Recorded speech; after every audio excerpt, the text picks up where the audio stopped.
Hey team, welcome to Inside the Movie Photographer with Jasin Boland. Today I've got a photographer that really needs no introduction. He's going to be talking us through a collection of images he calls 21, where it's 21 images of pivotal moments in his life. They're all shot on a Leica with a 21mm lens, and the stories are extraordinary. The man is extraordinary.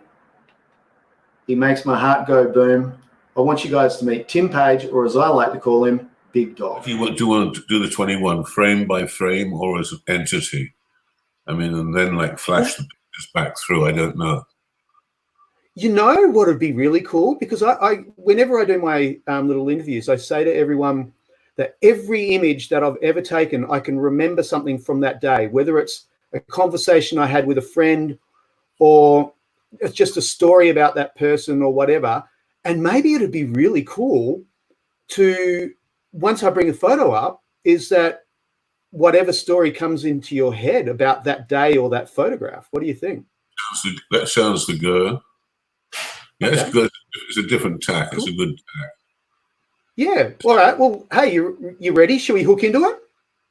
Lap the pictures. Thanks, buddy. Thanks, Big Dog. It's maybe part of us when we shoot in color. It's because we're frustrated painters. I can remember standing in the Prado and looking at a picture. I can remember standing in the National Gallery in London looking at a picture. I can remember certain art books. And this frame reminds me of, there's that famous painting by Magritte with an apple. Very strange picture with a green apple.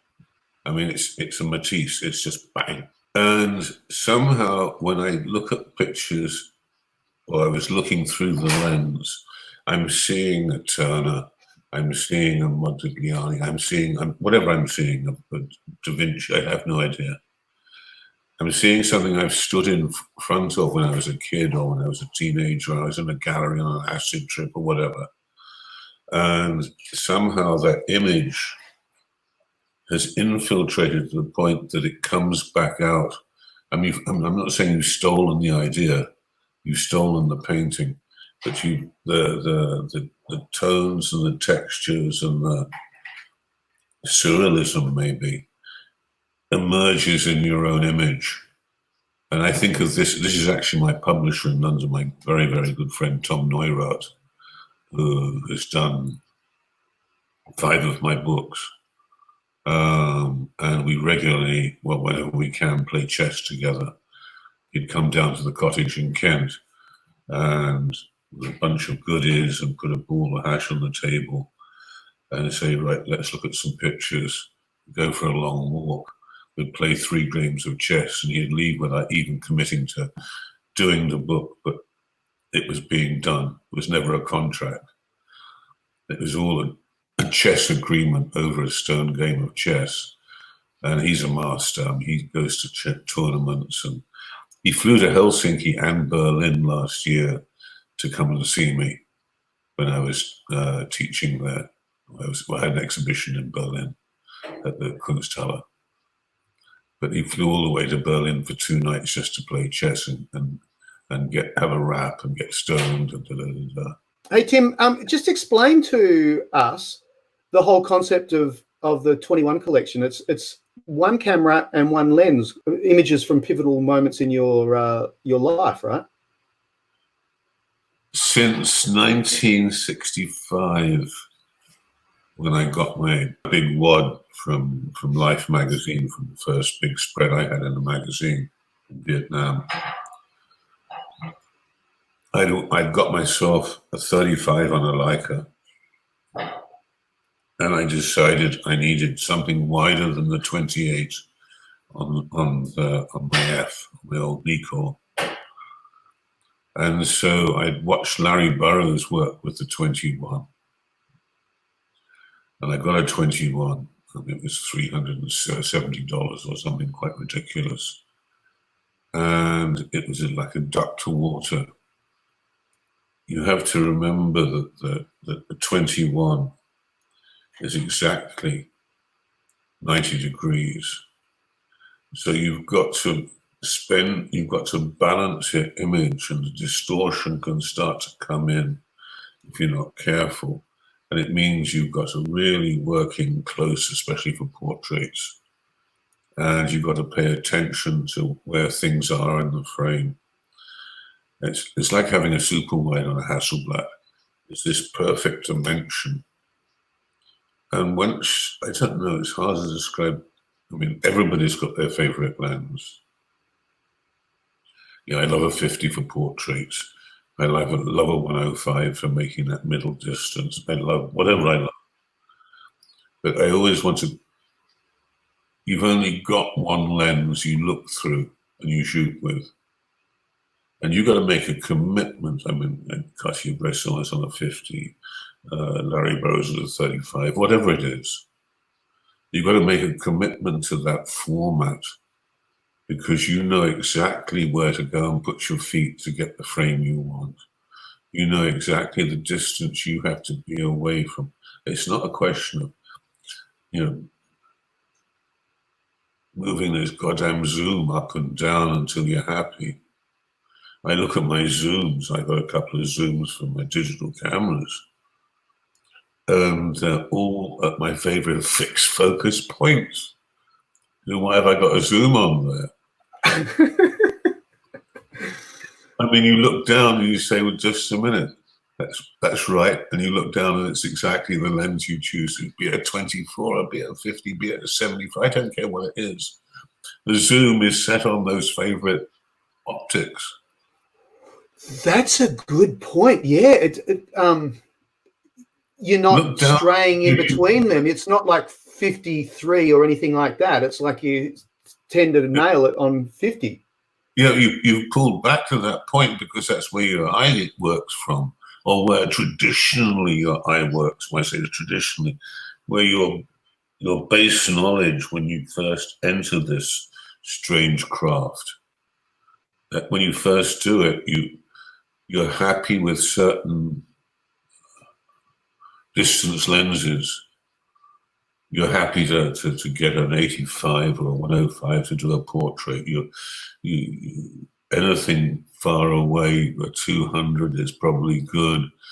Now I want a 300 or 400, but because I've grown up. 6 is too big because I don't shoot sport. But I come back. I come back all the time to. I've still got to shoot the soccer game, so I'm going to do it on the 21. So I'm going to go and look for a picture which says Queen's Park Rangers go up to the first division. I'm in the stands. And all I got is a forest of hands as they score a goal. Yeah. Can't see the goal. It's not important. It's how you interpret your lens in a certain sense, an extension of your own psyche. I mean, not word. Your own.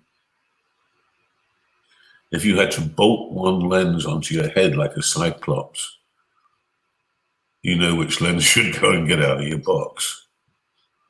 I don't care. I don't care if it's a 50. I don't care if it's a 200. I don't care. That's the thing with your work.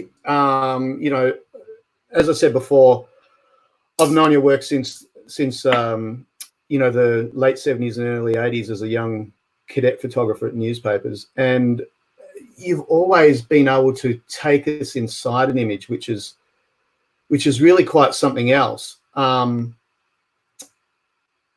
make you part of the audience. I feel like I'm there just listening to you. You are so descriptive, and in some cases, I don't even need an image to see the image that you photograph, that you're describing in your mind. It's really uncanny. Now, I mean, this is exactly it, I mean, like the shadows, the lines. It's, again, I'll fess up. I did this in Cuba in the late 80s. When I was probably the best work I ever did. And I treated myself to Leica flexes, so I had only fixed lenses. Leica flexes, my old M's. And I had literally a shipping locker full of Kodachrome, which Kodachrome had paid me in compensation for a destroyed film on Opium I'd done a few years earlier. And they destroyed every roll of film. Anyway, so I ended up, I've got a footlocker full of 600 rolls of Kodachrome. And the Cubans are treating me like royalty. And I can go anywhere and do anything I want. And I put a larder with a driver and a guide, and it's all good. And I'm just bumping around the island chasing images. And Cuba's got this feel to it, which is, there's always this beat, this Cuban jazz beat, the kind of, Buena Vista Social Club tinkle going on in your head. And everywhere you look, the light is, there's a photographer I heavily admire called Alex Webb, who has done a incredible book on Africa called Half Light. And it's just super chromes of a black figure in an orange space. It's perfect photography. And he's a very nice guy as well. And he's done like half a dozen books, and they've all got that same look that you can see. It's his look, it's his lick. It's the same as you look at a book by Robert Singh, the Indian photographer. I mean, he does a book on Kerala. Okay, so you can guarantee he's got 4 beautiful doorways. He's got 5 portraits. He's got a format he works his essay to, he works his book to. But that's a discipline. You've only got 3 lenses. Okay, maybe in your bag you've got a couple of toys. You've got a fisheye, and you've got an X-pan or something. You've got something to play with. But you're down to your basic lenses. And again, it's the 21 throws it all into this. Because it's got these incredible, I mean, the good thing about, I suppose, and I'm not doing a promo here, about Leica lenses, especially on the M's, is they have this incredible, it's hardly tangible unless you're a photographer, what I call fall off. I mean, there's a slight, it's sharp edge to edge, and yet somehow there's almost like a perspective going into the image. When I say perspective, the lenses, it's so sharp that it holds you back through the frame. And I think this is, I mean, the pictures I shot on that for that book, which hasn't been published, Glasnost or Che, were some of the most incredible images I'll ever shoot. I mean, I did psychiatric institutes, I did dance clubs, I did slaughterhouses, I did 4 childbirths, militia training. I mean, I got access like I didn't believe. I can see what you're saying about that perspective, because it is very, very, I've got a big screen in front of me. It is very sharp edge to edge. And that perspective you're saying, drawing you in, but man, I think that's you manipulating the lens. It's your photography, because it really does. It creates this drift and this vortex into it. It's so cool. I mean, again, it's the same thing. I mean, here, I mean, I suppose now I would want to start up a street photography group, which I kind of go, what the fuck is that all about? I mean, so you're walking around with a camera or take pictures. That's why you got a camera. And there's a moment I can just see this guy going, hey girl, what you doing, girl? You can just it's like it's a Black Lives Matter picture. I mean, it's pure, it's pure Cuba.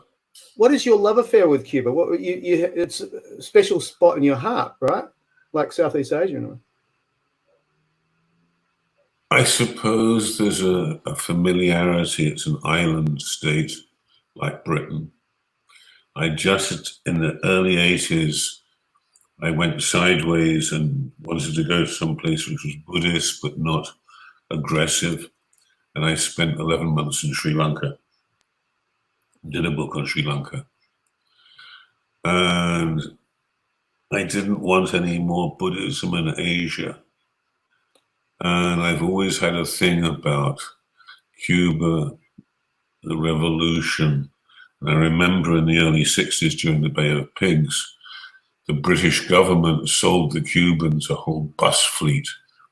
All the kind of old buses from Bristol Motor Corporation done in the west of England. They sent them all their single-decker buses to be used as army buses. You know, the Bay of Pigs and all that, you know, when the Americans tried to invade with mercenaries. And I've always had this kind of fascination with revolution. I mean, I'd spent time in, I mean, obviously I'd spent a long time in Vietnam. And I'd watched Vietnam liberate itself and had been back to Vietnam. At this point, by the late 80s, I'd been back to Vietnam 10 times and had shot a complete book on 10 years after on the country. Yeah, made a couple of films. And so I understood the peculiarities, if you wish, of communism. But also, you could watch a functioning socialism, the highest per capita of doctors, lowest death in childbirth, lowest rate of murders, I mean, all kinds of good stuff. The music's fantastic. It took me about a week to find out the Cuban word for what to score weed. In the end, I found out that the word for dope is pitu, which is a slang for a police whistle. Yeah, it sounds good. It's like a sort of cocky warning, you know, 2-up players or something.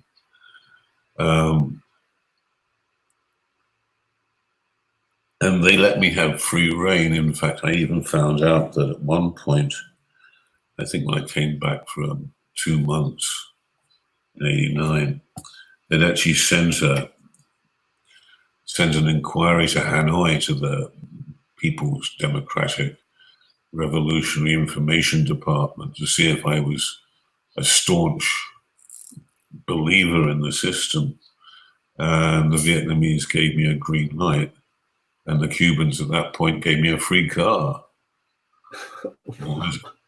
which was brilliant. I mean, they didn't charge me for the car. And I was putting like, I mean, in a month I put on 5,000-6,000 kilometers on the thing. You know, going to all kinds of small, like, you know, sugar plantations and weird towns and villages, and Castro's birthplace. And I mean, it was, and the history of the country is a bit like Australia. It's quite a young country, so you can get at the history, and there's a spirit to the country that it's hard to imagine, where everybody's moving to this kind of slow, kind of sort of jazz beat. It's like in Brazil, it's kind of just tinkling along in your head. You kind of just got this samba and rumba going on. It just fades in you. It's always there. It's coming out of street speakers. It's in the dashboard. It's everywhere. And they expect you to listen to it, which is okay. So this just says Cuba to me. This is just pure Cuba.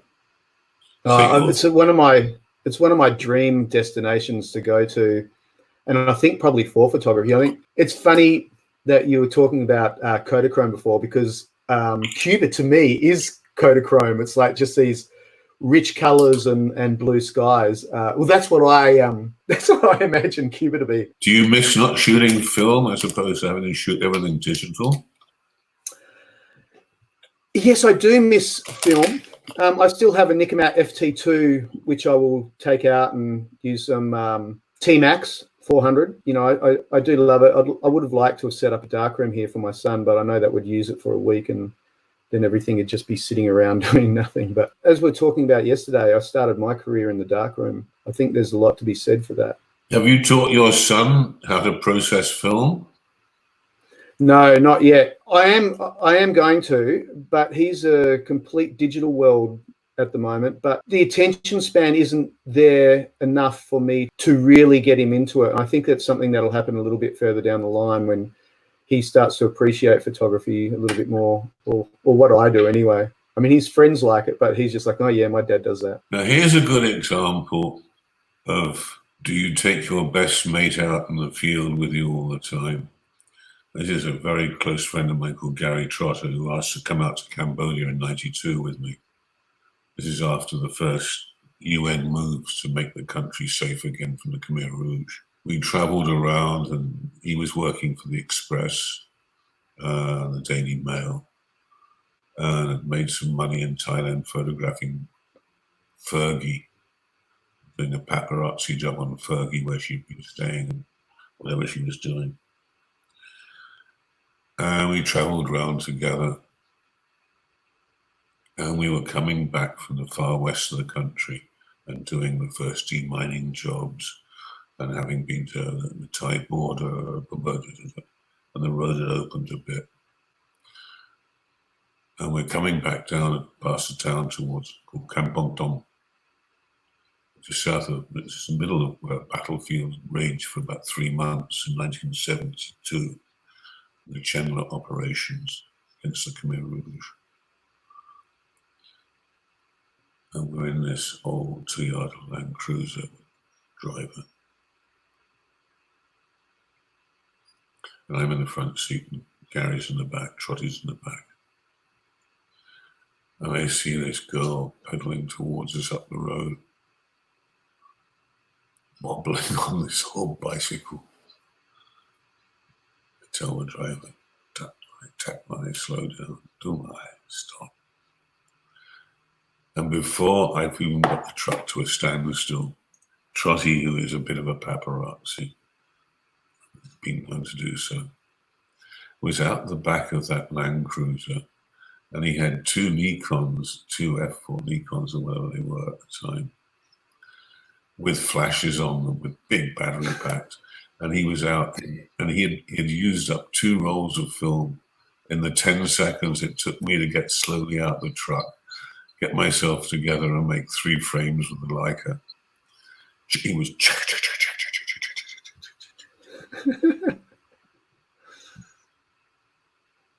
he made a lot of money selling it to British papers. I didn't see the image for, it was all chromes. And I got back to Britain and got the chromes to my various clients a bit later.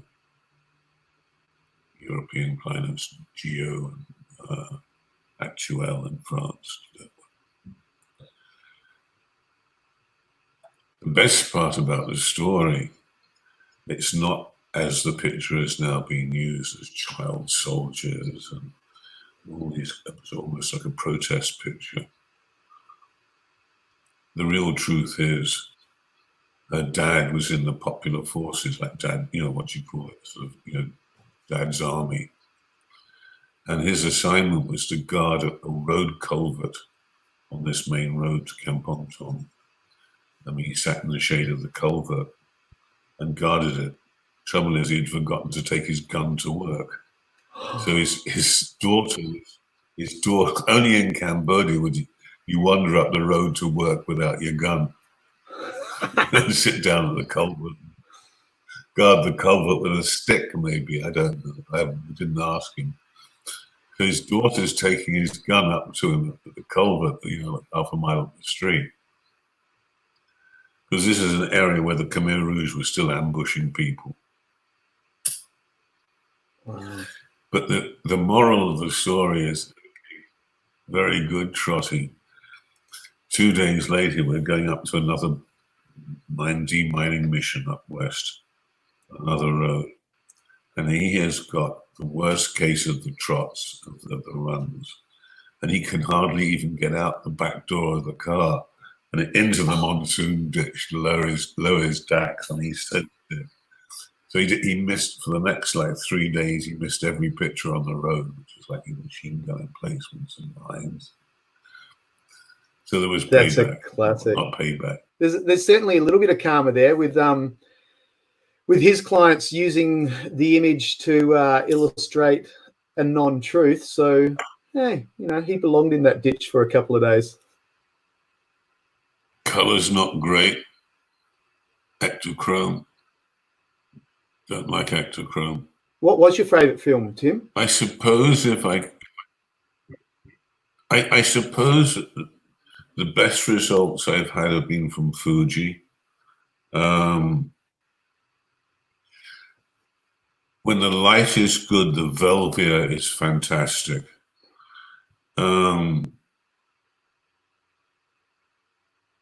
Back when you had, back in the mid-80s, late 80s, my camera bag, I would literally have Kodachrome 25, Kodachrome 64, Velvia 50, Velvia 100, Kodachrome 200, and maybe even a couple of rolls of C41 400 or 800 if we're indoor shooting. But I literally, I traveled with one part of my luggage was like a sort of like an esky bag, like a lead line bag with all my film in it, like 200 rolls of film. Wow. If you're going away for 2 months and there's going to be a National Day parade where you use 10 rolls of film, or a festival, where you're working 3 cameras. You can't. Okay, you've got more than one lens busy, put it that way.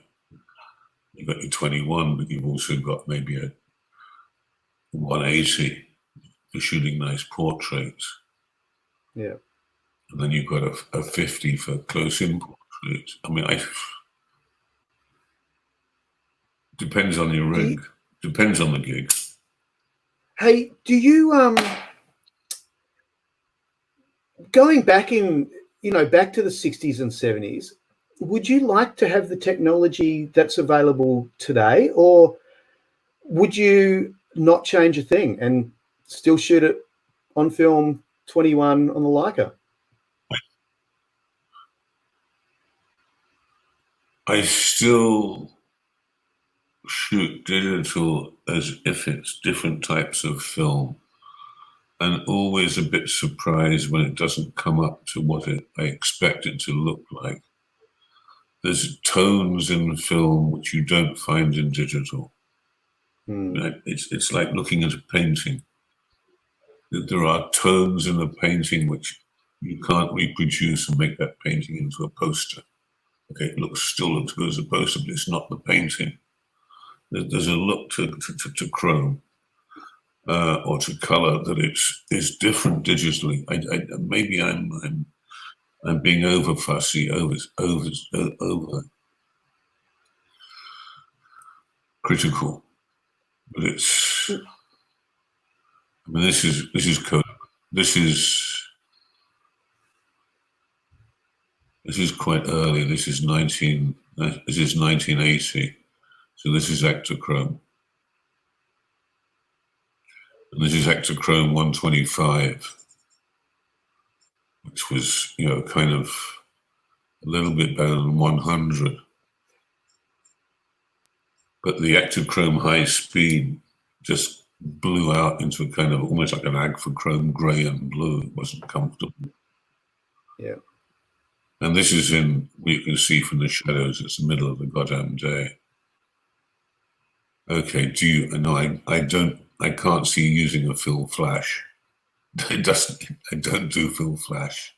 Oh. Hello, what's a fill flash? Please explain.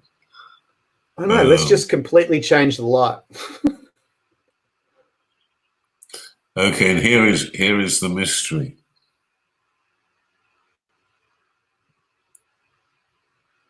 Where is the other shoe? That's my question, but where is the other shoe? What is the answer? Well, they're not. They're sharing a shoe. No, they're not. It's different. Are they sharing one pair of shoes? No, they're sitting. They're sitting on the other one. Of course. That's a But classic. softer than the concrete. Yeah. That's funny that you should say about the film because, you know, I'm lucky enough to come from the film days as well. And, you know, your film selection was as important as your lens selection. Whereas now with digital, it's your camera body selection.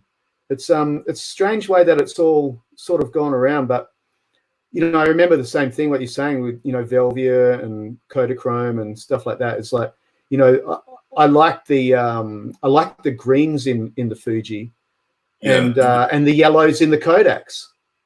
Yeah, so I mean, you almost chose, in a sense, until fairly recently, you would literally say, I'm going to go and shoot this temple at sunrise.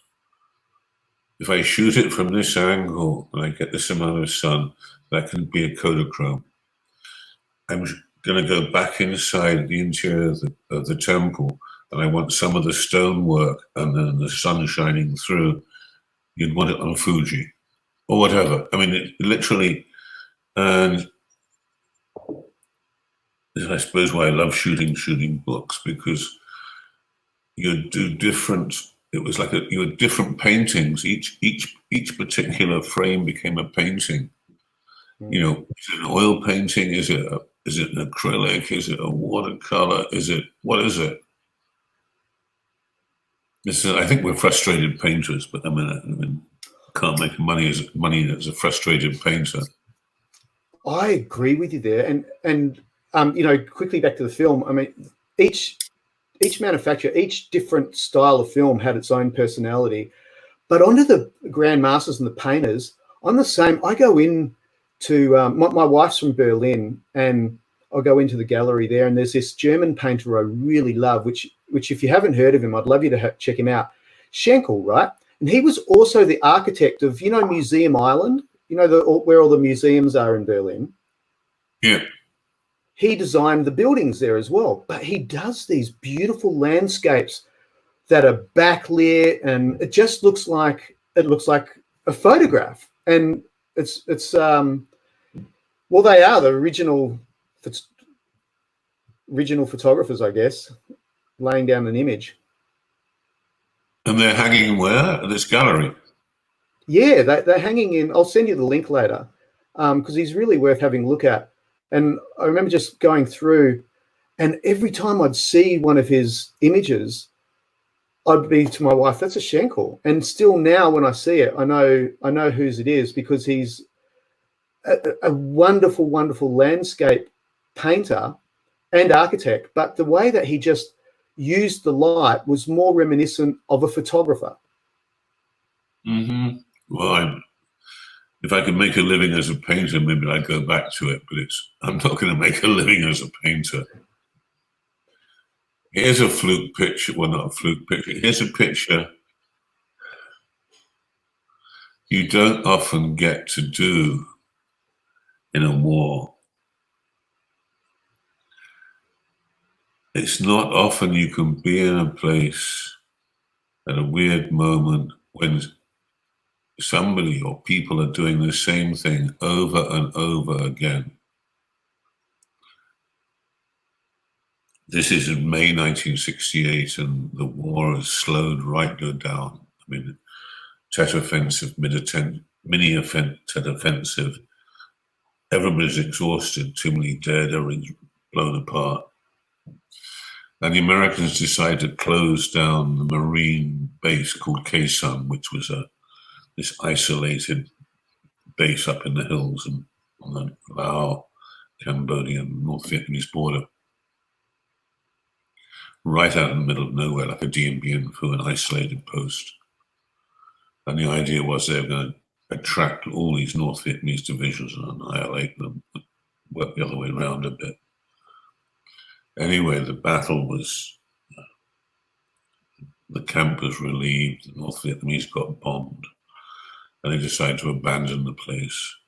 But rather than leave it all for the North Vietnamese to live in, they took the runway plating up and they busted all the bunkers and they burnt all the wood and they buried all the fuel drums and blah, blah, blah, blah.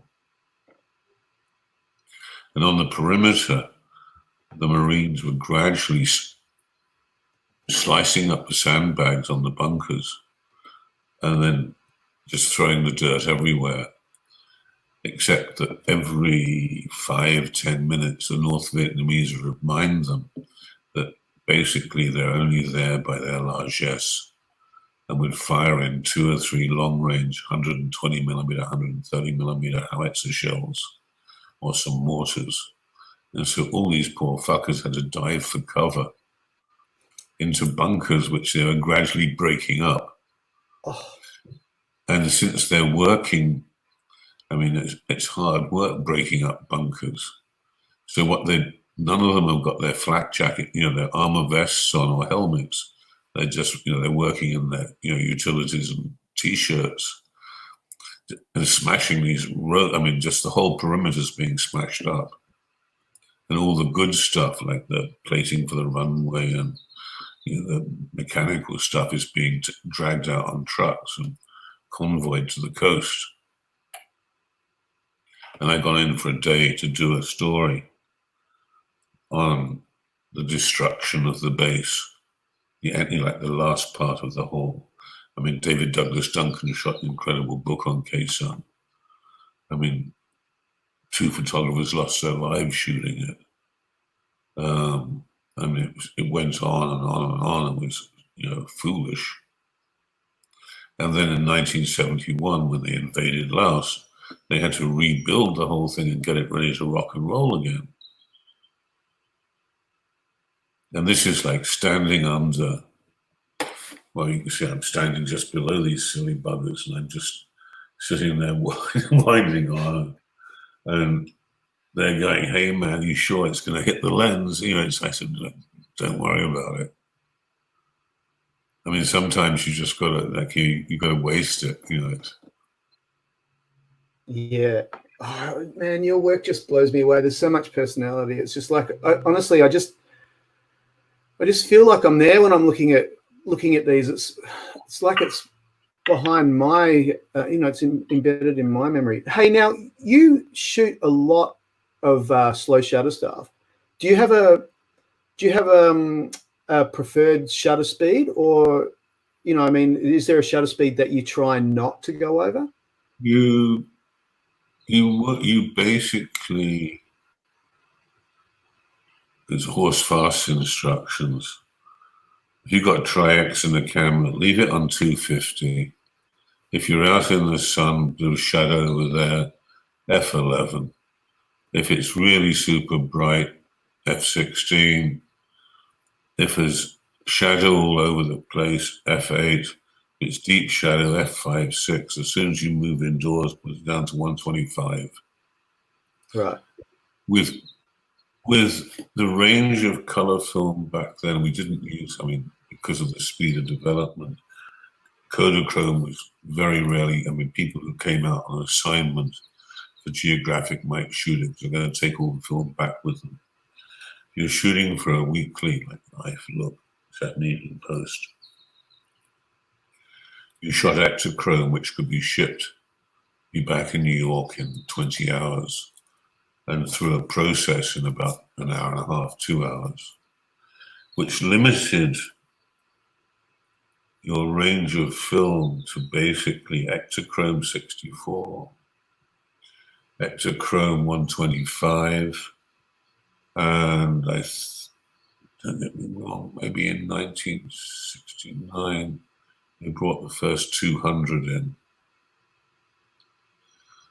The C41 line of various Kodacolors didn't really emerge until late 69.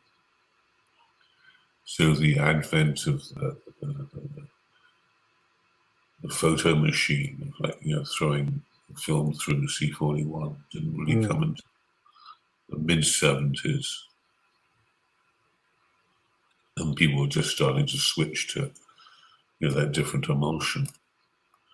You could buy sometimes Agfachrome on the local market.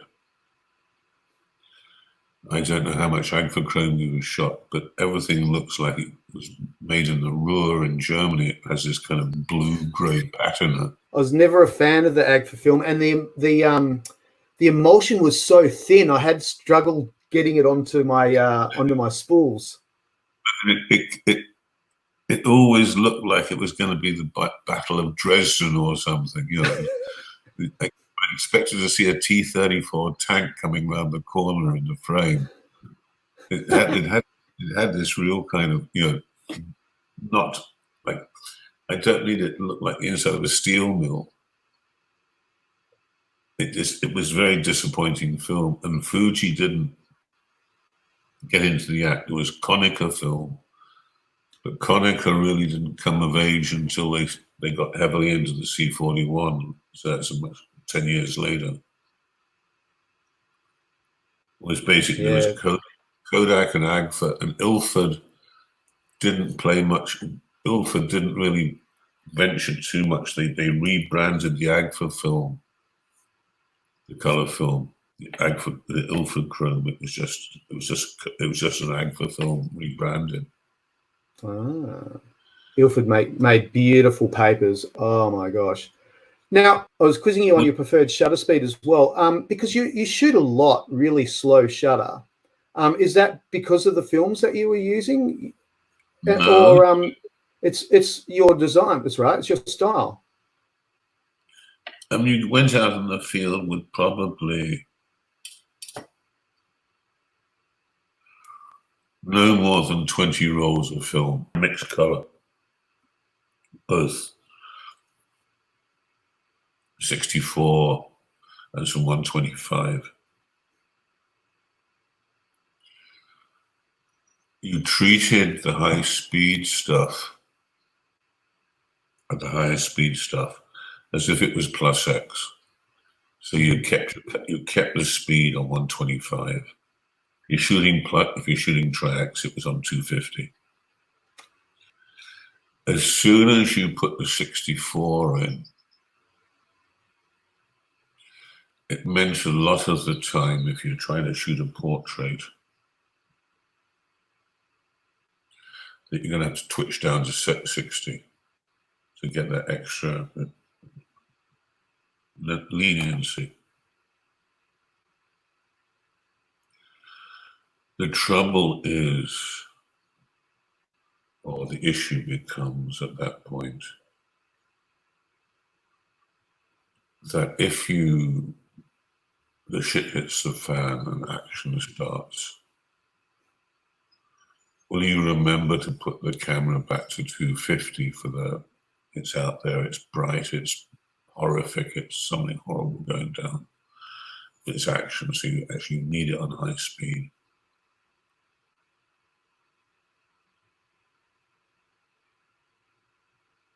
The 21 is not a very fast lens, or the old one was only a 3.5.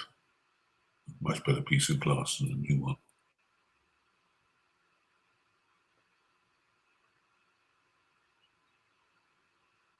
I mean, here, this is Kodachrome. Right. So this is Kodachrome 64. So probably I'm down at a 30th at 5.6.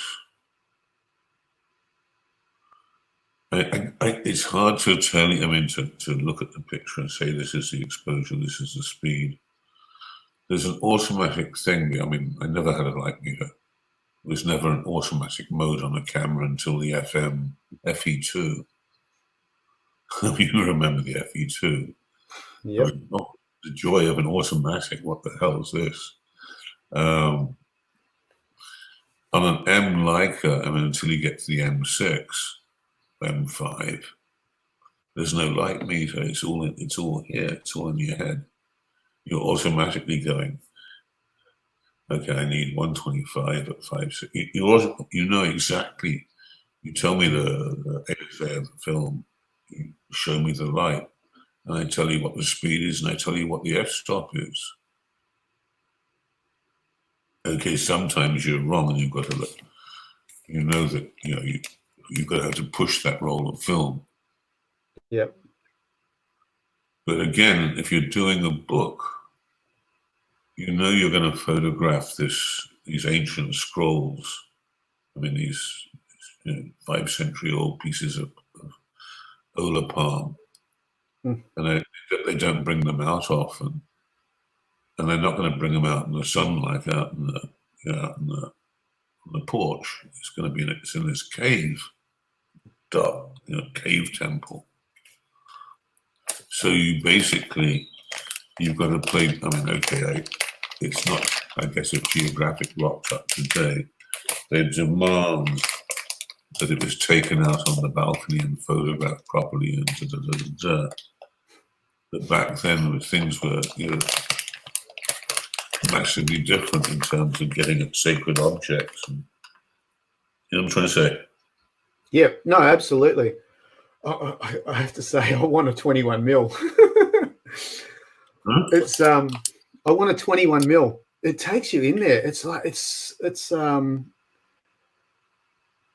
fascinates me that you use different shutter. Like you pull out a roll of film and it'd be like, okay, this roll of film is going to be this shutter speed. And my boss, when I was at the newspapers, he took the first thing he did on day one. He gave me my FT2. And he undid the battery cover for the light meter and dropped the batteries out, did it back up, and said, "Here's your camera." And it's the only way to learn. That's mean, nasty, but I guess it's the way to look. I never had a light meter. And I actually went out and bought a Gossen Sixter, little tiny, really accurate German light meter. But out in the field in Vietnam, you don't have time to use a light meter. I mean, if you're going to hesitate and say, "Oh, this should be f4 rather than f8," sort it out in the darkroom. Yeah, totally. And you have time to think about it. Did you do your own printing? Originally, when I worked for UPI, yes, but then as soon as I stopped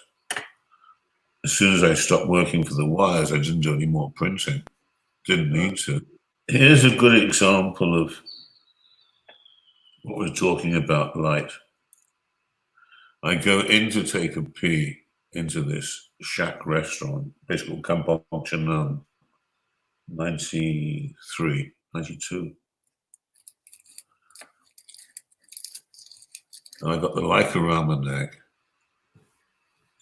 And to get to the dunny, to get to the rather primitive facilities, it's out the back of this long, sort of rambling shack building. And out the back is this bloke washing his stuff.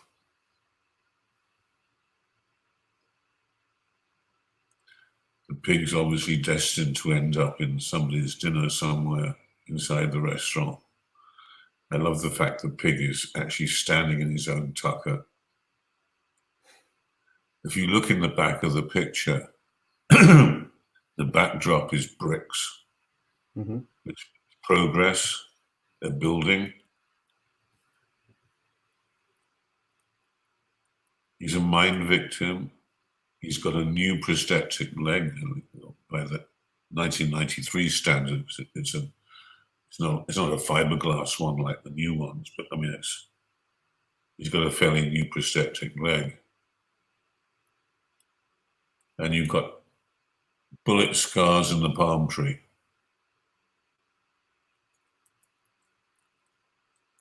Cambodian recovery.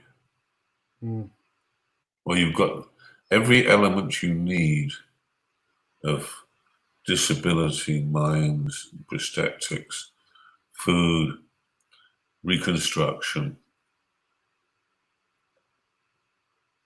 That's amazing. It really is. It's like, and it's confined, to allow yourself to imagine what is the big expanse beyond the image too. I mean, other pictures of the dude, like here with a long lens, that first picture coming out the back to try to find the dummy was just a snap. I mean, I say a snap, wrong word. Yeah, it was. The camera was probably still on what it had been when I was in the truck at the front before we went in this cafe, restaurant place, truck stop. When did you get the 21 together? The idea of doing this collection? Quite a long time ago. It's always been vaguely there, and then I got to know the guys at Fuji here and suggested putting it together. And then I realized I'd actually bitten off a bit more than I could chew, because I ended up with about 6,021s. And that was narrowed down to about 2,000. And that came down to 600. And that came down to 200. Then it came down to 90. And I sent it to all the people in Degree South, DDP, Stevie, and other people I know in the business. And I got a consensus of which was the best 21s, which Mal liked, and ended up. And I've still got the different edits, so I can go back through it. I mean, the picture of the monk doing the text, sacred text, is also that picture's in a book, an edit called In Praise of Hands, kind of based on Walker Evans' writing. More street photography, God forbid. This is the Notting Hill Carnival in the West End of London. And the guy actually just behind the girl in white is my mate Gary Trotter, who was with me in Cambodia. Oh, I see him. I think I used to work with Gary. What year was this?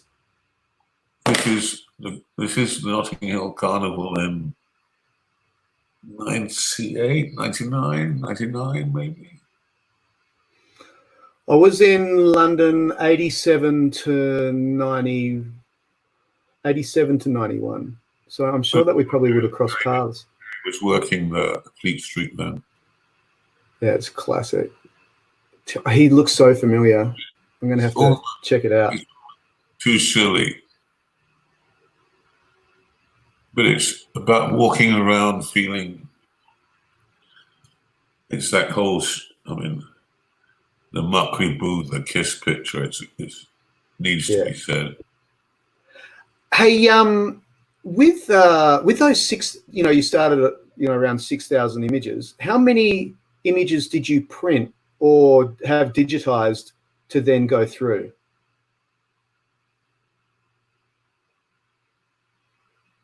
About 2,000. Wow. So what was your process? Like putting them in different piles, or?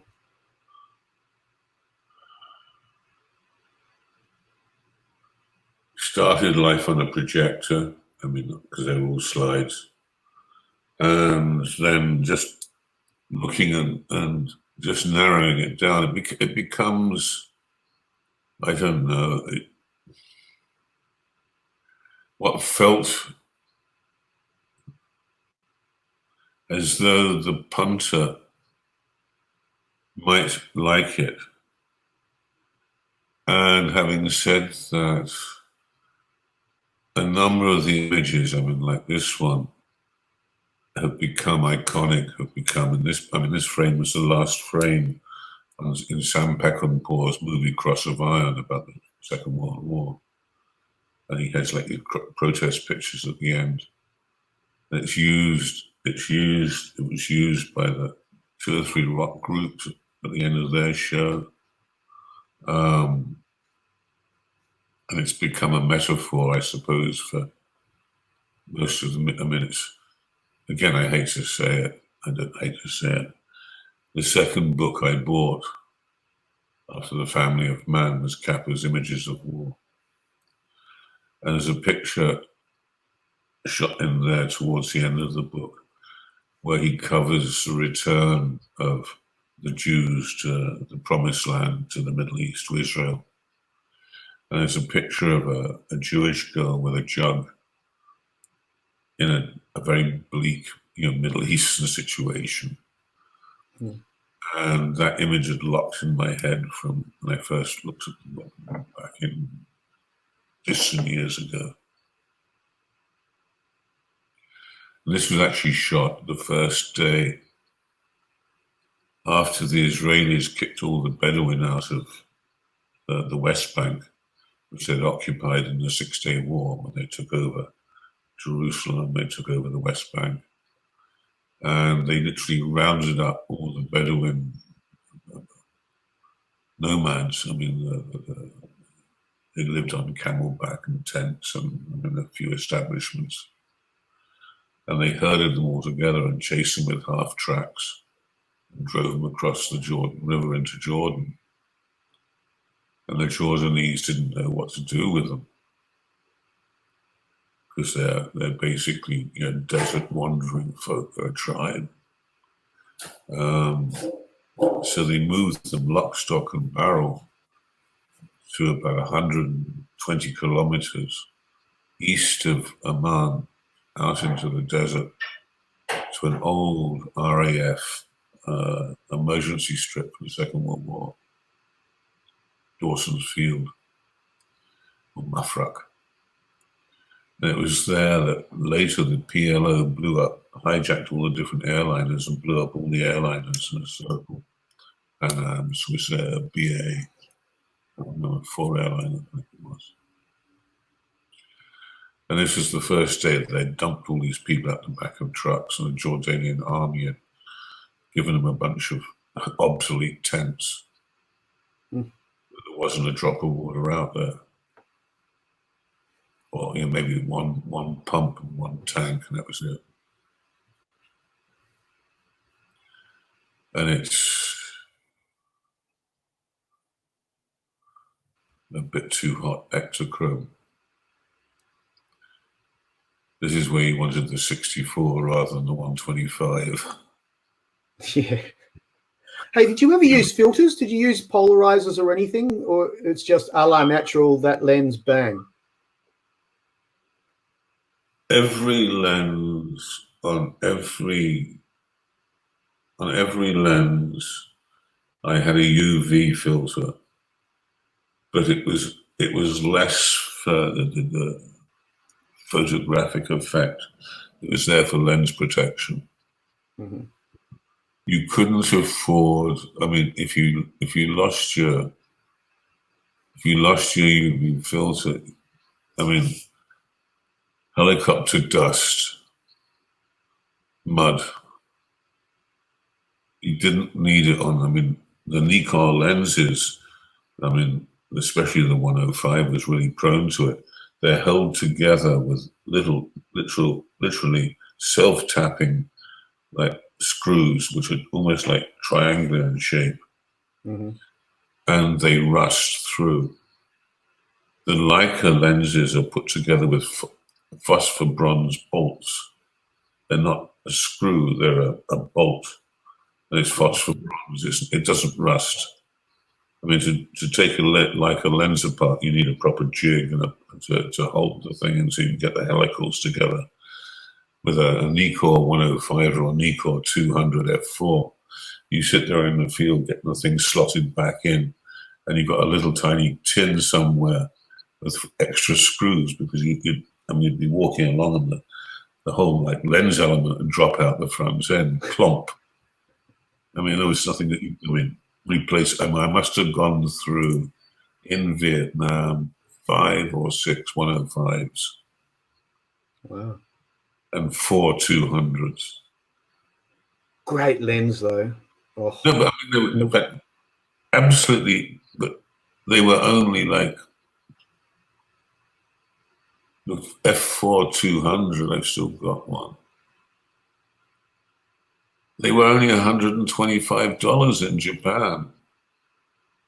because if you had Time Life or UPI or AP buy them directly from Mekong, Mekong would deliver them like all customized and everything else to the office in Tokyo, and they'd come down on the next plane.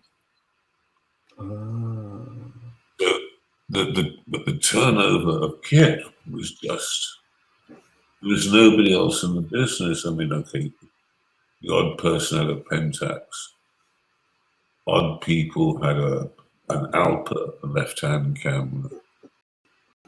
A few people had old S-series Nikons, the old rangefinder. But everybody had either an F or an M Leica. Yeah, right. And when the Leica Flex came out, the Leica gave Horsefast and Zawada-san Leica Flexes and took them back after about 3 months. They were junk. They weren't junk, they just weren't. They hadn't been field proofed. He said, I mean, they just weren't honest. And Canon could offer very little in terms of equipment at that point. Yeah. Yeah, and the Pentax was hard because it was screw mount. Have you tried to change a screw mount lens in the middle of a firefight?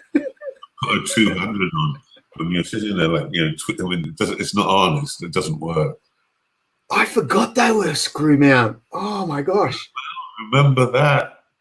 It was yes. A nice. I mean, but you need to put a 200 on now. Now, hold on. No, do it. Yeah. Ceasefire. Hold that fire. Hold that fire. Yeah. Oh my gosh! Yeah, that's a rookie move. Having one of them out in the field. I mean, the other side, their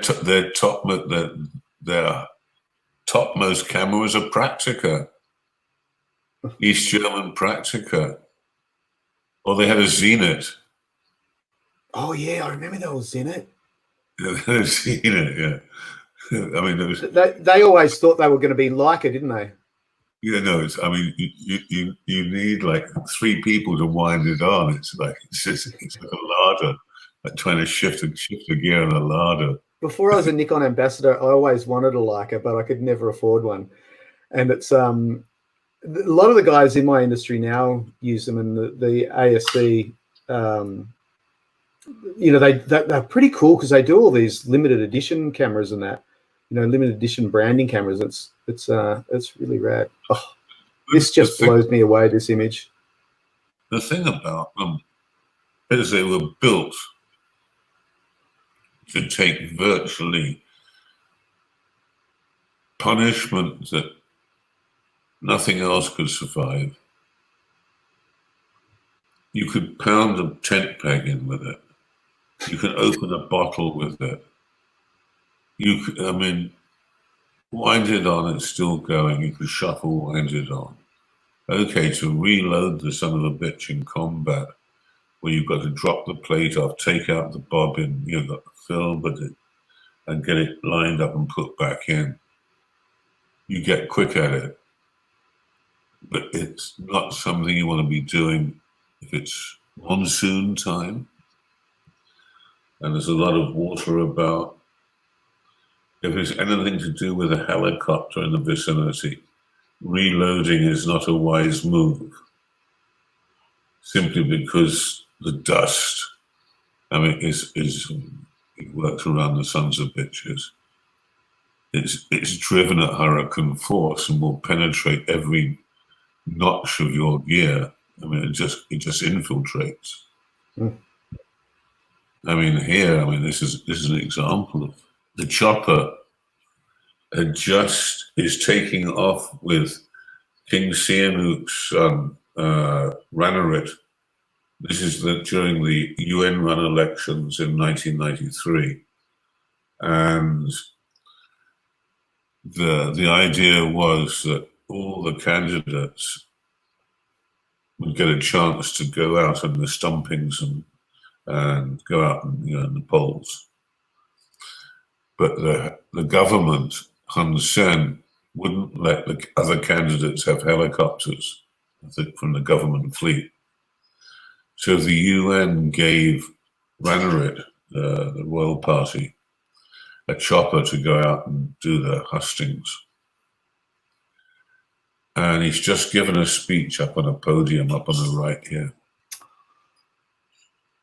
And he comes down through the crowds and they're all doing this and giving him flowers. And he goes in to get in the chopper. I've been flying with this mob, this Canadian helicopter crew, a few days before. And the guy signals to me. He said, watch this, because he's supposed to go out over my back, out the end of the football stadium where this thing's happening, with thousands of Cambos there. And next to the helicopter is a line of province directors, generals, bigwigs, all standing in a receiving line, all like saluting. And the chopper pilot says to me, watch this, watch this. And I started, and he winds the chopper up, and all these stupid generals and province chiefs are all standing in a line, and the dust getting them.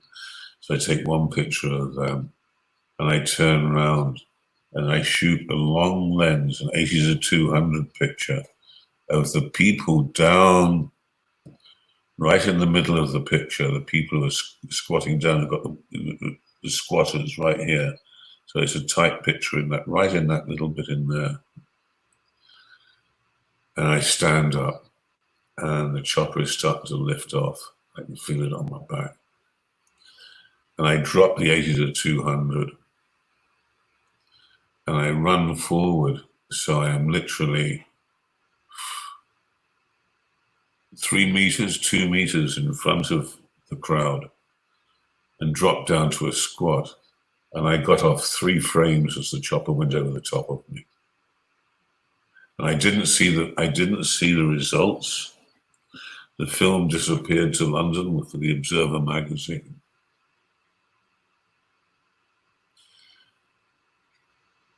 And 3 weeks after I shot the picture, somebody came out from London, because of the ongoing, the elections and everything going on, and he showed me, and here's the Observer magazine with a picture printed across 2 pages with a little slut caption.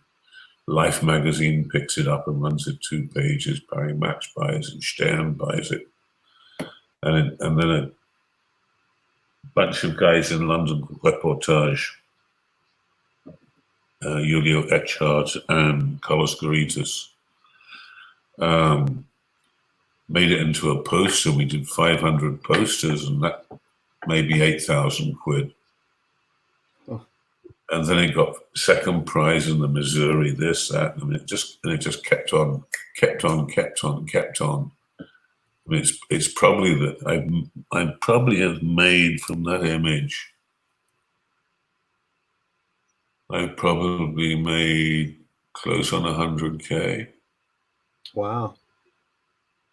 I mean, we just sold it again as a printed as A-B, which is like 7 feet by 4.5 feet. And that went for 10,000. So who buys these? I mean, obviously collectors, but who buys a print that big? It's hanging in the Australian Embassy in Phnom Penh. Ah. It's in the National Gallery. It's in the War Memorial. Because Australia, General Sanderson was in charge of the UN military component running the peace process. I mean, the guy who was the UN in-person go-to was Japanese, but the military guy running all the 22 different nations, military mobs, including Australian Special Forces, who were doing all the communications. And Telstra was putting in the phone network. Ah, I didn't know that. I didn't know that there was so much commercial history there between the two countries. Yeah, and then Telstra sold the network which they had built for the elections, which was basically a military spec network, to Thai Telecom. Wow. Australian Telecom, Telstra, put in the dish in Phnom Penh. Back in the days when the dishes were size of Jodrell Bank. I mean, the landlines had all been blown, so they went straight into the mobile phone unit. Oh, of course. Of course. I mean, everybody went straight into DVD because they'd missed out on all the other stuff. Yeah, right. Living in a country of such privilege, you just don't realise the necessities that people don't realise the necessities, I guess. From 1975 until the Vietnamese left in '89, until 1990, and the first foreigners turn up, they missed out all the technology of that time. So we've been through VHS, we've been through cassettes, we've been and CDs, and we're out in the other end of stuff. So they never saw another landline. Wow, yeah, it's just like technology cut and then straight over. There was no changeover. It was just like one day to the next, but over years, I guess. That's amazing. Yeah.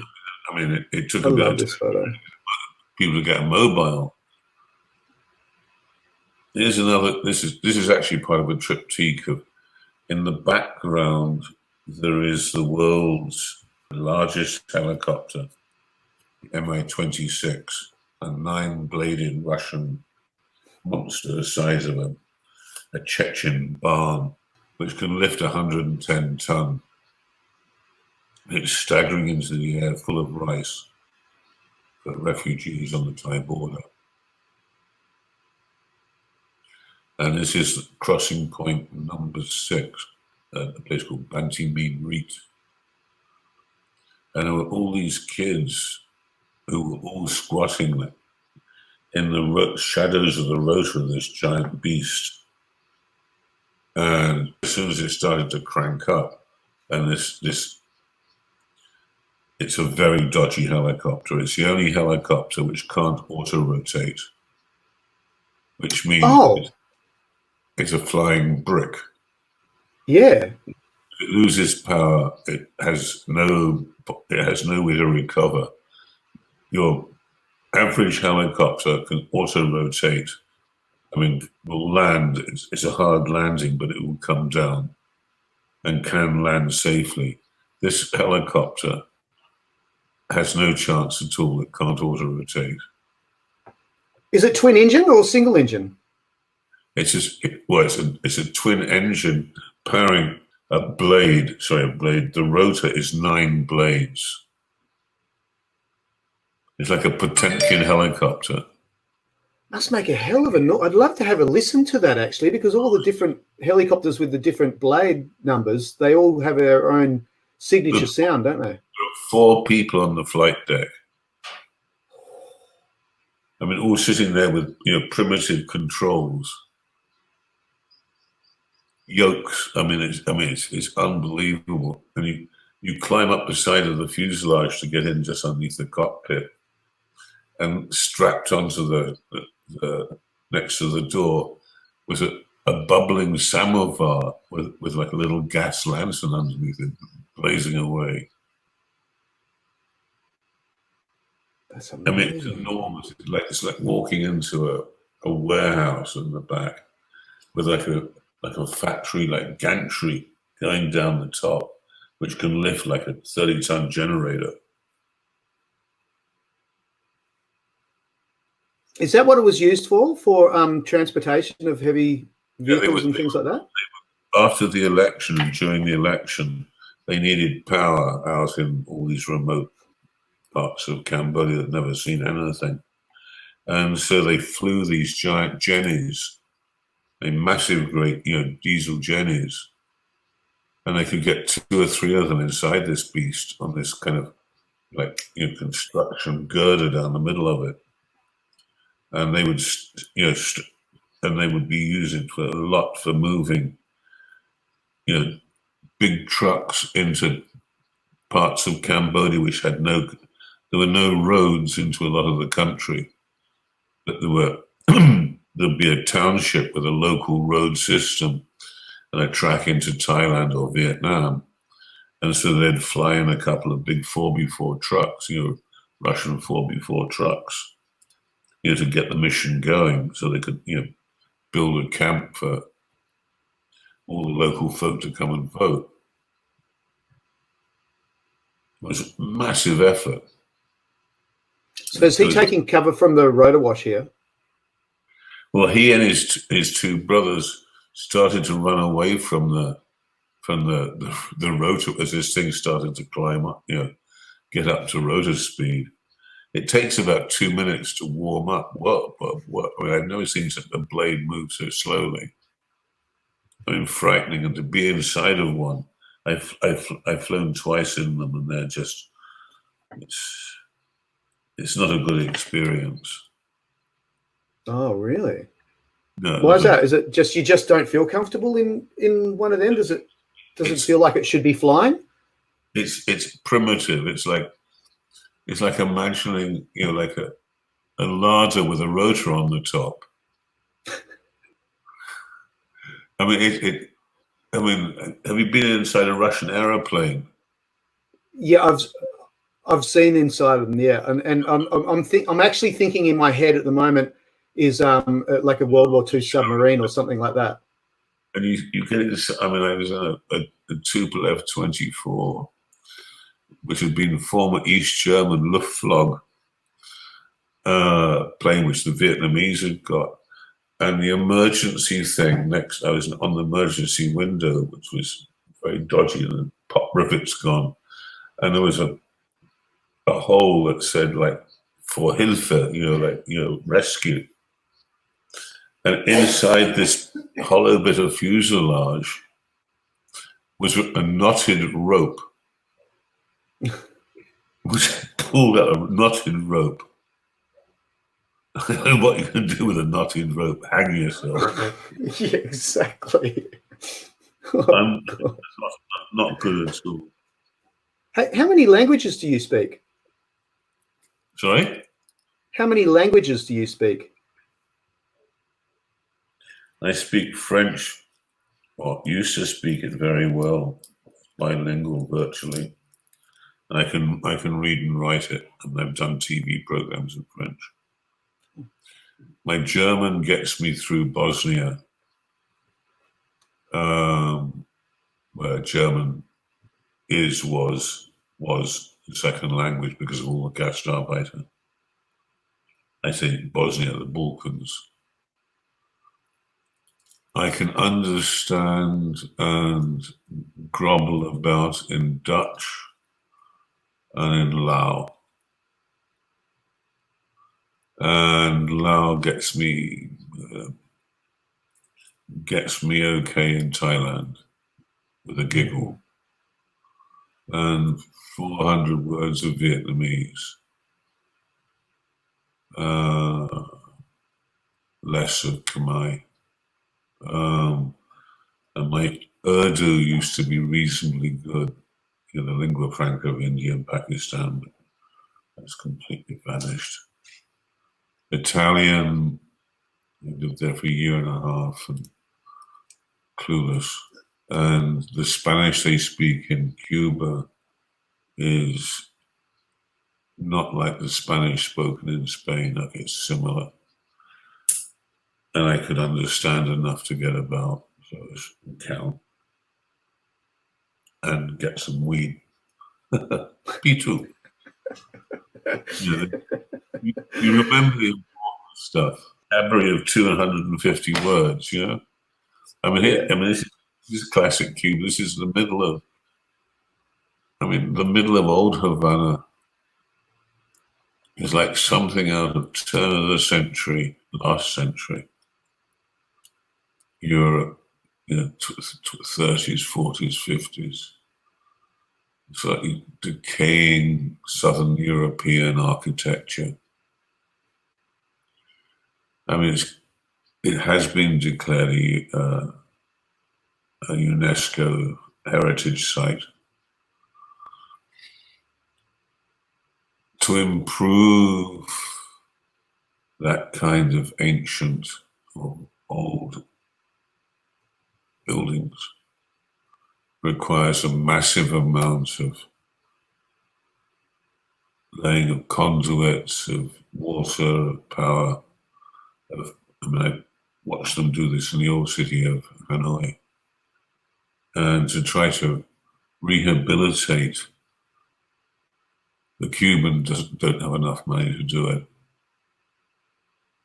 I mean, they should have enough money, but the economy is not able to really deal with the rest of the world. I mean, they need to sell their stuff next door in America. Ironically, they're one of the biggest nickel producers on the planet, and it all goes to Canada. Oh. I mean, when you think of Cuba, you say sugar, you say cigars, nickel. The nickel mine up at the northeast of the island, a place called Moa, has more anti-aircraft weapons around it than DC. I mean, it's ringed by anti-aircraft guns and missiles. This is a beautiful image. I love it. Hey, did you, with this shot, I mean, because it's got all these elements which any other photographer would set up, but did you just see this and just go, oh, this is epic, and then wait for a taxi to come through, or did it just happen in front of you? Well, let's be honest, look at the picture. It's not that good a picture because I've got the wing mirror of the car I'm in the picture. But that gives it reality. It's a dirty frame. I mean, like, no one likes perfection. That's sloppy. Well, that's what you were seeing, though. It was you laying it straight out. I mean, for me, if I'd waited half a second, I would have got less wall on the right and the whole of the Capitol and no wing mirror. I like a dirty frame. I like imperfections, and that makes it more real to me. Still works. Oh, it works all right. It's funny. I love it. There was no time to get out the car and make the picture from outside the car. I think that's it, though. It's just so real. Oh. No, I've seen this so many times. This picture is a good example of when you get to almost set up a shot. It's not setting up.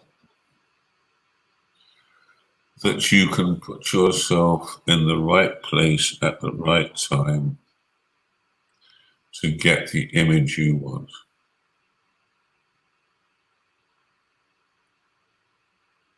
I have passed these elephants successively back down the road, down Route 1. I've stopped and I've asked them what the fuck they're doing. You're elephants walking through Vietnam. And I found out that these two elephants are a gift from the Democratic Republic of Cambodia and their honorable government as a benevolent, compassionate gift from one democratic republic to another democratic republic, that of Vietnam, to go in their zoo in Hanoi. Okay, no probs. Yeah, we got a bit of a problem. The roads in Cambodia are shite. There's no railway to the border. The only way to get to the border is by a shonky road. The Vietnamese don't, at this point, 1985, have got the train working, which you can see in the background, that rail line. But they don't have a wagon which can accommodate an elephant. Anyway, the elephant can't get through the tunnels. If you see what I'm saying. If it's in a flat car, elephants don't travel sitting down. They're like horses; they stand up and they travel. You can't have elephants sitting in a gondola car, like a coal car. It doesn't work that way. Strap it down. It's elephants. So the democratic people of Cambodia are going to have their elephants walk all the way through from Phnom Penh to Hanoi.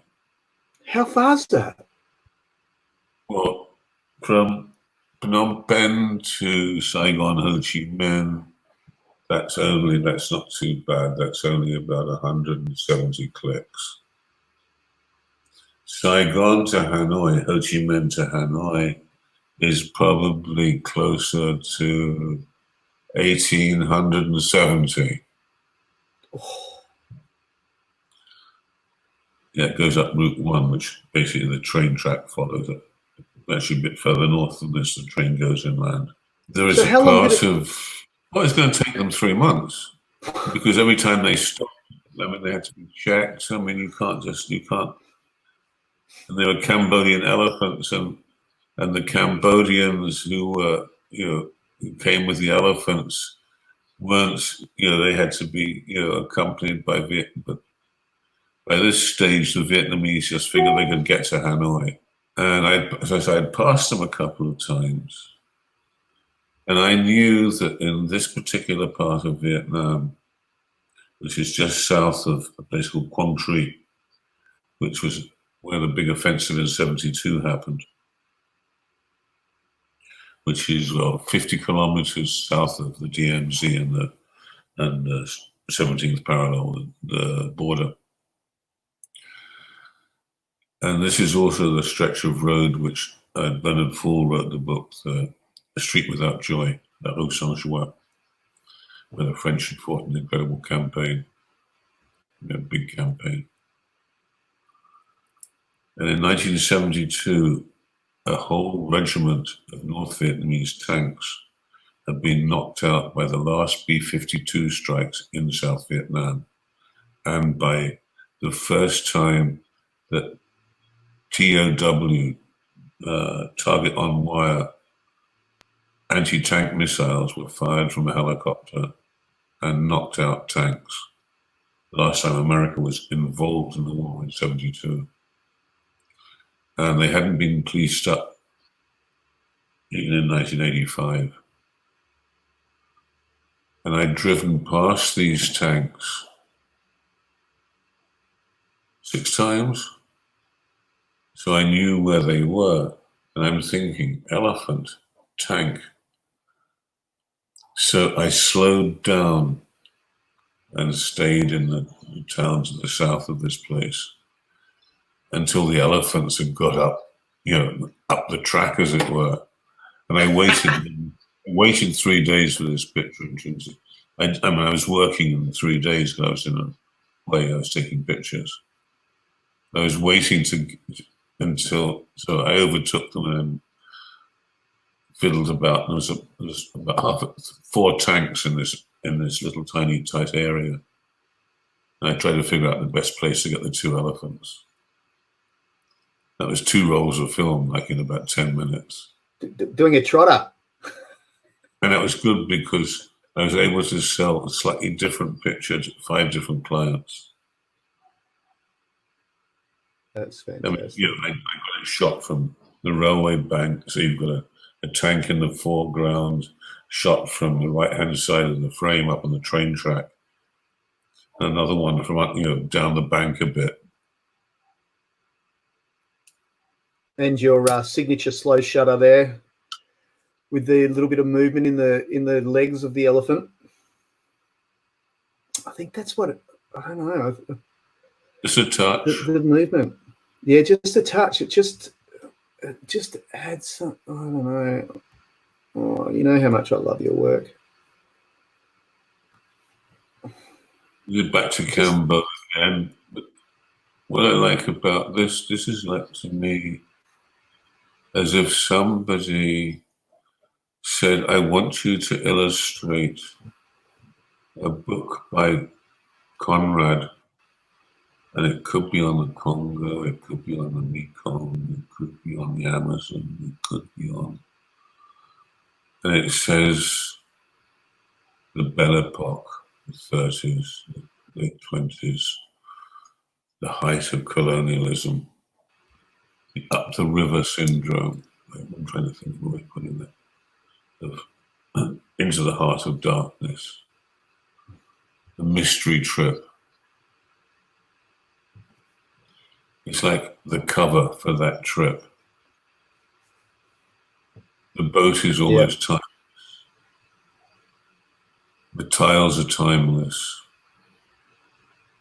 It's actually the portmaster's office. And this is obviously during the rainy season. The river is full. In the first town upriver from Phnom Penh, Kampong Cham. And it was at a time when 3 of these ferry-like things went all the way up the swollen river, right the way up to the Cambodian-Lao border, escorted by UN boats. And I went the whole way with these ferry craft. We overnighted in Kampong Cham. And I was on this PBR, this Russian-built, water jet boat for 3 days. 40-degree heat, don't go there. Again, that's a 64 ASA picture. 64, right. Yeah, wow. It's a Chrome 64. It's just, I mean, the balance there too is quite astounding. It's, I just love all your stuff. Oh. Just the way you see life. It's like, I guess the simplicity of this, again, it's a bit like an Alex work. There's 3 places you go across the picture, and they're not supposed to hang together. Oh. But they do hang together because the gaucho who's in the window of the Willis, and the other gaucho is obviously there in cahoots, and the bull is obviously what's the important bit of the picture. And that's a good-sized bull.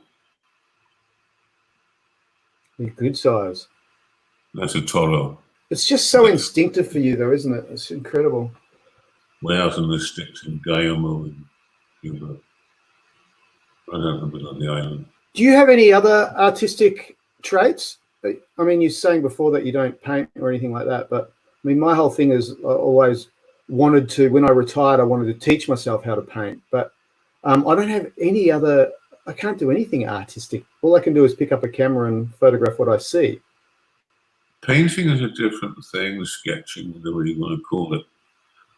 That's up to you to do, because you can, I'm not saying doodle away, you can scribble, you can doodle, you can start to make shapes and whatever it pleases. I don't know how that is quite. I mean, it just comes to be. I suspect that if you got a bunch of your son's textures, different colors, and said, right, I'm going to draw something had come out, who knows what. It's worth having a go. It doesn't cost you nothing. Yeah, too true. But you don't paint or draw, or do you? Yeah, a bit. I mean, I should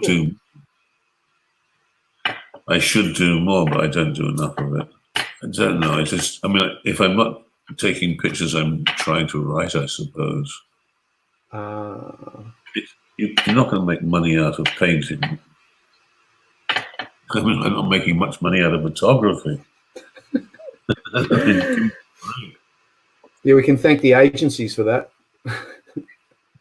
that's the truth. I mean, I used to see every quarter from Getty Corbis 2,500 to $4,000 every quarter. I'm now seeing maybe 100 a month. Oh, wow. Wow. That breaks my heart. That's because it's now, all those agencies are now owned by China Pictorial, and the percentages are going down and down and down and down and down. Except they couldn't buy Magnum and they couldn't buy Blacks. Well, they couldn't buy a whole bunch of pictures, obviously. it's amazing. So what are you going to That's do? amazing. What are you going? You nothing you can do about that one. No, not at all. I wouldn't want to be a freelance photographer now. I tell you, we speak to DDP about, what he has, and it's horrible for the guys where the industry's gone. DDP has got its kind of sorted because, I mean, okay, he went off and did the Rohingya and did an incredible job. He's got a steady trickle of doing stills on Australian broadcasting in-house films, whatever they are. I mean, he's got a very steady trickle of that. He also does half a dozen teaching sessions a year, where they have those workshops out in Gunga Gunga, some strange part of WA. So he keeps himself busy. I mean, as much as he wants to be busy. I mean, he's got a nice house. He lives with Martine. He doesn't need. How much is super busy? I mean, okay, he saves up a bit of cash so he can go and do the Rohingya on the spec, and then sells it very well because he knows all the UN people. He knows all the whatchamacallit, the NGOs, because he and Martine have worked for them. So he knows how to matriculate that one. Yeah, he's a wonderful photographer. He's a true photographer, and he does amazing work on the film sets too. And how many? I mean, at the end of the day, how many clients, how many real shoots a year can you do, which have got something a bit worth saving? Yeah, whatever it happens to be. Not that many, couple maybe, which have got some meat to them, have got some importance, whatever it is, have some integrity. Does this picture have integrity? Again, a bit like the elephants planned. Not totally. The dude walking across the picture wasn't planned. When I was spending time in Havana, and I'd go up to the revolutionary Piazza Revolucion, and they'd have kind of small events there, like a bunch of kids marching about, gymnasts doing leapabouts with hoops, all kinds of nonsense. And National Day, obviously, is a big parade there. On one side of the Piazza Revolucion is the Ministry of Defense, which is where the picture of Che is. And every year the picture's refreshed, and a new picture of Che's painted on it. And I wasn't staying too far from the place. I mean, 10-minute walk. And I noticed every afternoon this dude who had this old Corvette would come out, and because the piazza is always empty, I mean, it's got a few army jeeps in it, but it's not a thoroughfare. It's a sacred place. And this guy would just lumble around the perimeter of the Piazza Revolution. Somebody wrote to me and said, this is not actually a Corvette, it's got a larger engine. It's riding too high. Corvette would be lower down, true Corvette. Yeah, you can see it rides up high. That's the original. The wheels maybe not, but they've hand painted the wheels red. Hey, with the mural of Khe in the background, is it a different image each time they refresh it, or is it the same? They just refresh that one with clean paint. Usually a new one, because there's about half a dozen classic pictures, but sometimes it's this refreshed. Right. That's good. I love that photograph. That's Did you do a poster series of this? I did a postcard of it. I didn't do a poster. Oh, it's sensational. To make a good poster. Oh, I'd make a great poster. This is my Vermeer. This is my Dutch painting. In '92, before the elections in Cambodia, the UN very successfully managed to bring back from the Thai camps along the border almost close to 600,000 Cambodian refugees and brought them across the border from Thailand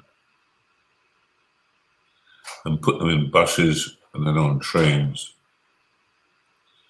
and moved them down to whichever part of the country they thought they'd come from initially, or their parents had. So they were distributed all over the country. And this was the first train running back to Phnom Penh from Battambang, a repatriation train run by the UN. To me, it feels like a Dutch painting. It certainly does feel like a Dutch painting. It's just, oh, and the movement again. Oh my gosh, it's. Yeah, again, that's probably, you're probably looking at you're looking at that being the 30th of 5/6. Yeah.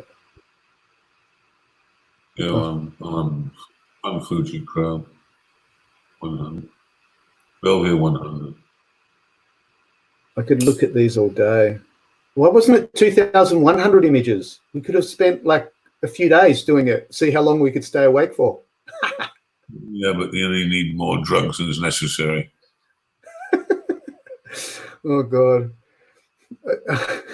I can, between you and Hunter S. Thompson. This was, I suppose, put in, it's the hardest picture in the set. The picture, and we didn't find this picture for some time. There's actually not very good coloration on this one.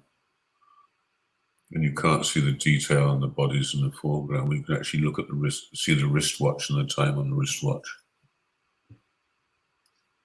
The picture which is known, iconic from this set, is the vertical picture with the pink smoke and the chopper coming in and all the bodies on the road, the ambush. This is not the first chopper in, this is like the second chopper in, and they're starting to get all the bodies off the road. There were 18, 19 dead and 35 wounded after an ambush on the side of the road where the sign said, any American read this will be killed, is dead. And there was a booby trapped 105mm shell there, and then they opened up. Luckily, I was in the headquarters unit behind, so I was able to move up into this insanity. And probably didn't shoot more than a roll. role and a half. It was helping carry the wounded.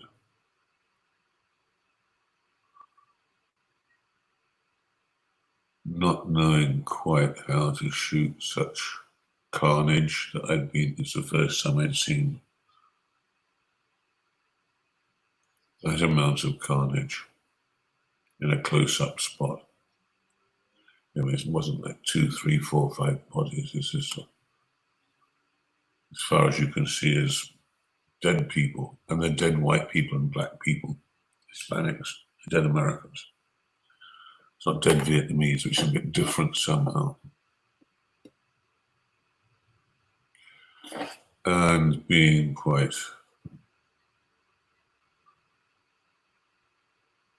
astonished and surprised, and I suppose shocked at how this thing had unfolded.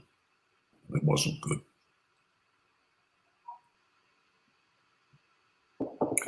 And it wasn't until quite recently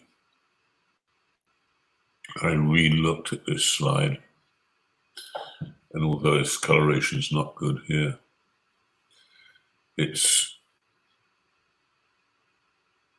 and I guess the pink smoke has actually gone.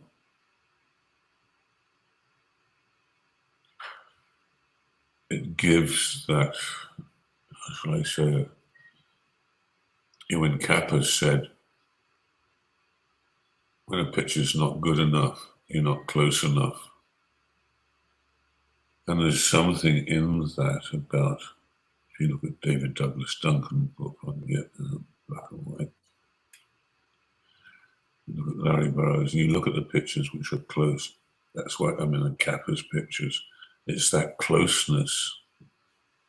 And you've got to, if you're shooting with a 21, you're basically committed to being on top of it. How close?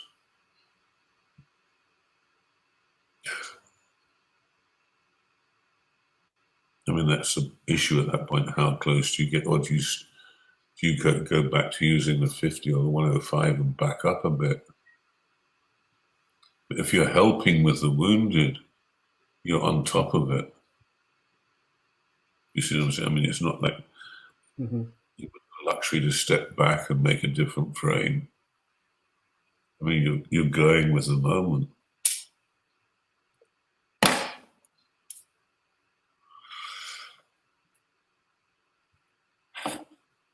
And then it's time to get out. And then it's time to get out of there because you've got the pictures. Because if you've got the pictures, then they're only going to be as good as they're fresh. That's what it's all about. If you shot this kind of stuff, if you hang about for another 2 days, the pictures have already aged. They've already lost a certain amount of their edge because of the time. End of story. Unfortunately. I mean, okay, if you're working for something like Geographic, you don't have to publish. I mean, because you're shooting for a bigger essay.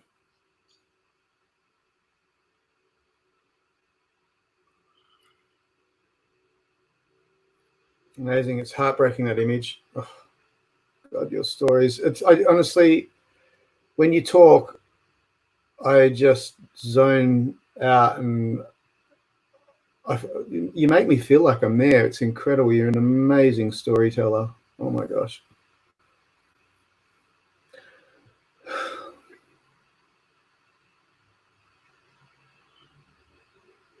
I think this went into the last mix. A bit like the first picture in the set of Tom, my publisher. There's an isolationism outside. I mean, like in a Magritte thing, it's one thing, the apple smoke thing. With this, the bleakness of it, it's almost like you couldn't really hang seamless paper up or make a set I'm trying to think of the analogy, which was so bleak.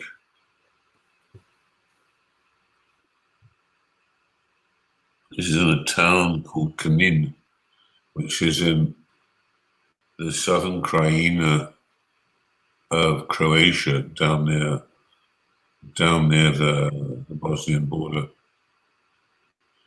And this is an area where it was fought over by the Serbs and the Bosnians, then the Serbs again, then the Croats in 95 took it back in Operation Storm. And this is a hostel, a home for old people of stuff that it was plundered.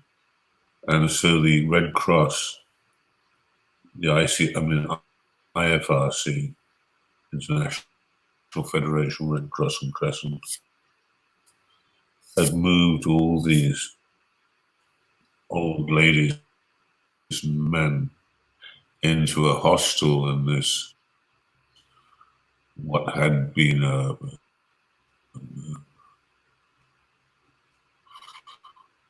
quite an important city, small town, totally and utterly trashed, an old clinic, and fixed it up and moved all these. Most of them lost their children, lost their homes. And then some of them went out and rescued some out in the hills. And I spent 2 days photographing this hostel. Another 3 days working in the hills. It was actually quite good. Incredible. Incredible. The Swiss were very happy, and I got about 4 more jobs out of the Red Cross. And they're very good to work for. I mean, you get 500 euros a day. They keep 1% of your pay. Obviously, insurance costs more than that. More than like your €5 or whatever. But it's the token thing you pay from your day rate towards insurance by Swiss law. Oh wow! I didn't know that. That's but you don't work for the Red Cross all the time. I mean, I don't know how often they change that rule. But they've got to send people to all kinds of very dodgy places, and the Red Cross has lost a lot of people in dodgy places like Chechnya. So you've got to carry insurance. yeah. Working for them means you get to put a Red Cross on your vehicle. And I've crossed over lines in Bosnia and in the Middle East and in Cambodia in Red Cross vehicle. I've still got a Red Cross passport, which I'm supposed to have handed in. There's an actual passport for the Red Cross. Yeah. Oh wow, I had no idea that. If you're not in Red Cross business, you can't use it. Right. So if I'm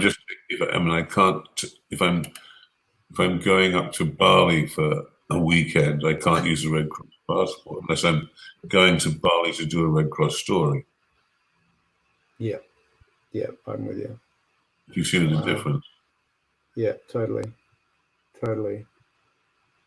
This was the most incredible place in Vietnam.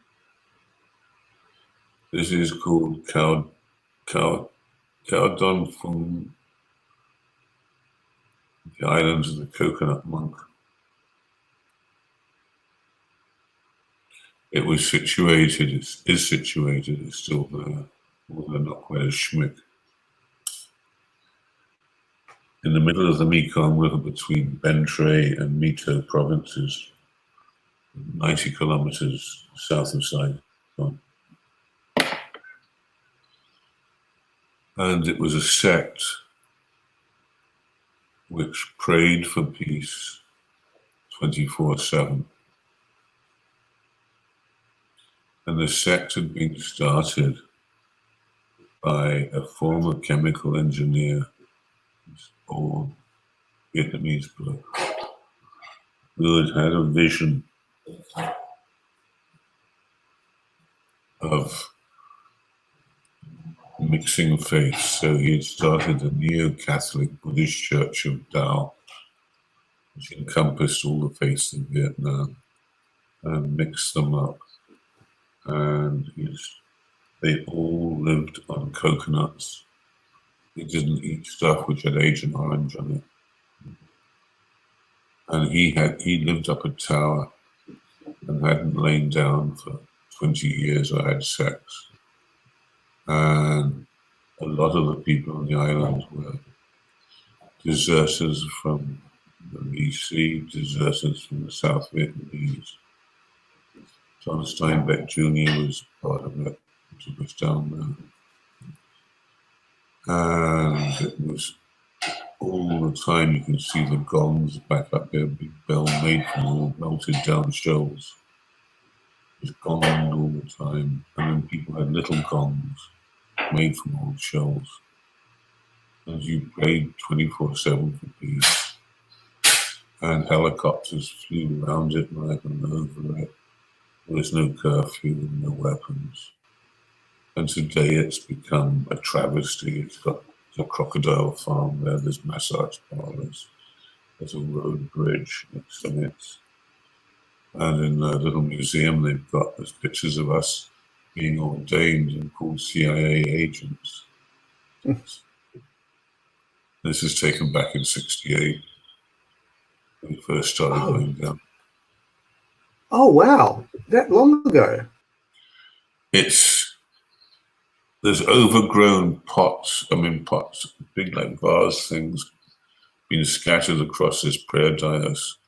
And there's trees grown up because between the edge of the dais and the buildings, there's a kind of, you can see through to the mud of the end of the island, there's silty bit where the mangroves are. And trees have come up, mangroves have come up through it hasn't been as well maintained. And it's a tourist spot now. And the Dao Zua, the guru, theoretically after liberation, jumped out of a 3-story building and killed himself. And there's an urn with his ashes here, but nobody really knows the story or confirms anything. There are a few people there I've met over the years who are survivors of former times, and then they've made it known they know who I am, but they can't talk. A lot of persecution. And none of the original costuming and the restaurants there are quite bizarre. There's like organic restaurants, and then there's some you can get fish at, which was never served there. Back then it was totally macrobiotic, and they accepted wheels. And now there's a fucking crocodile farm, a massage parlor. It's okay, not everything can stay the same as it used to be in life. No, it can't, which is a shame in some respects and good in others, just not perhaps good in this one. But hey, big dog, that's it. That's 21. You talk me through the 21. Well, I've done me job for the day. I can go and have a cup of. Oh no, we're going through a quill now. Only got you. Which one? You want to start the 6,000 edit again? Fuck you. I'll send you a short list of in praise of hands, which is down to about 200. Okay, I'm in. It'll be a great honor. That's the next big thing to churn out. It's amazing. Anyone that's watching this, you sell this box set, right? So in the about section down the bottom, we're going to have all the links for everything for you, so that if those that are interested, which I know that anyone that's come here is, they can come to our front door and put down $12,000 and it'll get us there. There you go. That would be, and meet the man by the sound of it. I'm coming to visit. It's a long overdue trip. I've been trying to organise it with the next time DDP comes over, that we both come and steamroll you. I mean, if you're not that busy, come on down for a visit. Next door, there's a complete little guest house. I'm actually in Sydney for the next 12 weeks, and I'm not able to go home. I may well be able to do that. That'd be kind of fun. It would be very fun. I got to say, thank you for having me inside your head, so to speak. And it's my the pleasure, stories, mate. I just love your stories, and like I was saying, you make me feel like I'm there. And with our chat yesterday, we had quite a long chat with no photographs, but the way that you were talking about them, it was like you were, because I could see you seeing them, and then it was like you were projecting them into me, and I was just imagining the situation. It was wonderful. Okay, mate. Well, give us a call next week if you need any more pictures. Long time ago in a faraway place, and we all had color film in our cameras. Life was different.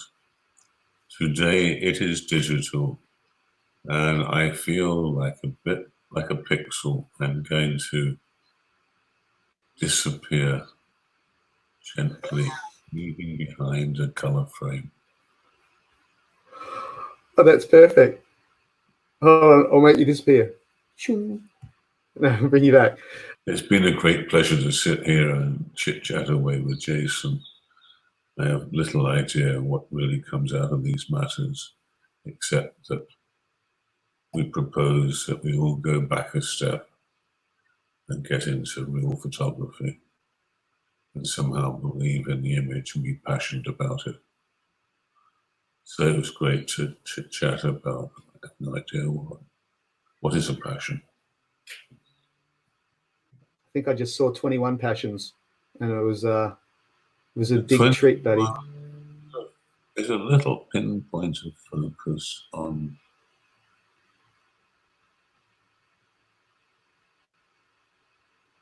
my love of always having something around my neck and reminding me of, in a sense, of the raison d'etre, the reason of being, for the last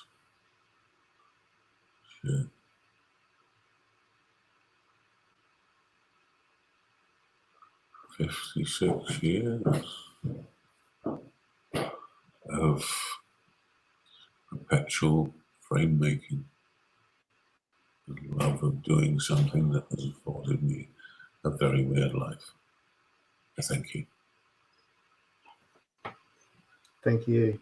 You're the man. I love you. My pleasure, love you with all my heart. All right. And have a fun afternoon. And thank you so much. And yesterday was my birthday treat, man. I couldn't imagine it any better. Okie doke. And we'll see you as soon as you can travel. Okay. All right. Love you guys. And we'll speak soon. Bye, buddy. Well, team, what did I tell you? Extraordinary man, larger than life, unbelievable images, great stories to go with it. And what can I say? Guy makes my heart go boom. So I'm glad that you managed to catch it, and I hope you enjoyed the chat with Tim. I certainly did. And I have another one coming up with him too, which is quite reflective. So make sure you subscribe and please ding the bell so that you get notified when we're up again. And have a great day. Cheers.